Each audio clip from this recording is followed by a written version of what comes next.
नमस्कार, स्वागत आहे तुमचे आमच्या चॅनलमध्ये। आवाज महामुंबईचा, शोध बातमीचा, कौल मनाचा। चला तर मग आमचे चॅनल शेअर करा, लाईक करा आणि सबस्क्राइब करा। धन्यवाद। जगबुडी पुलावर त्या ब्लाइंड स्पॉटने अखेर घेतले 5 बळी। मुंबई गोवा महामार्गावरील बहुचर्चित असलेल्या जगबुडी पुलावर तीव्र उतार असलेल्या ब्लाइंड स्पॉटवर सोमवारी पहाटे झालेल्या अपघातामध्ये या ब्लाइंड स्पॉटने तब्बल 5 जणांचा नाहक बळी घेतला आहे। याला केवळ प्रशासनाचा हलगर्जीपणा असल्याची बाब या निमित्ताने अधोरेखित झाली आहे।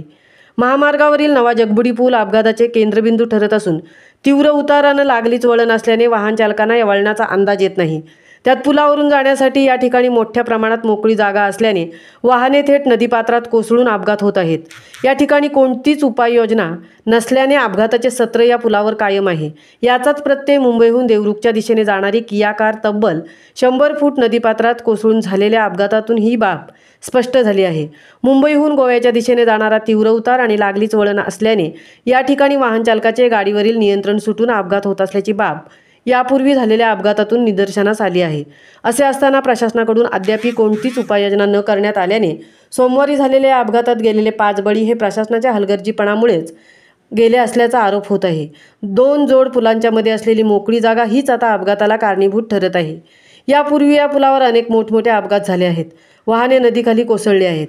मात्र सोमवारी कार उलटून झालेली ही घटना दुर्दैवी आहे। तीव्र वळणाचा पूल ही बाब तशी नव्यानेच कोकणात उदयास आलेली आहे।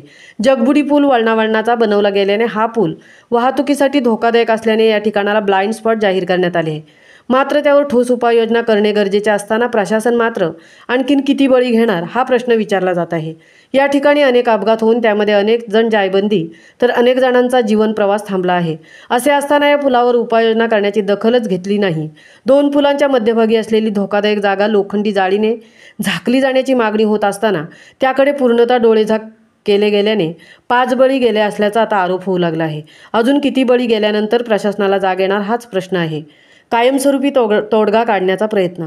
या संदर्भात राष्ट्रीय महामार्ग बांधकाम विभागाचे अभियंता पंकज गोसावी यांच्याशी संपर्क साधला असता त्यांनी सांगितले की ज्या ठिकाणी हे वाहन खाली गेले त्या ठिकाणी लोखंडी जाळी किंवा संरक्षण भिंत बांधून हे अपघात थांबणार नाहीत, अपघात होतच राहतील। त्यामुळे अपघात होऊ नये यासाठी आमचे प्रादेशिक परिवहन अधिकारी आणि रोड सेफ्टी सल्लागार यांच्याशी चर्चा करून कायमस्वरूपी मार्ग काढण्यासंदर्भात चर्चा सुरू आहे अशी माहिती दिली।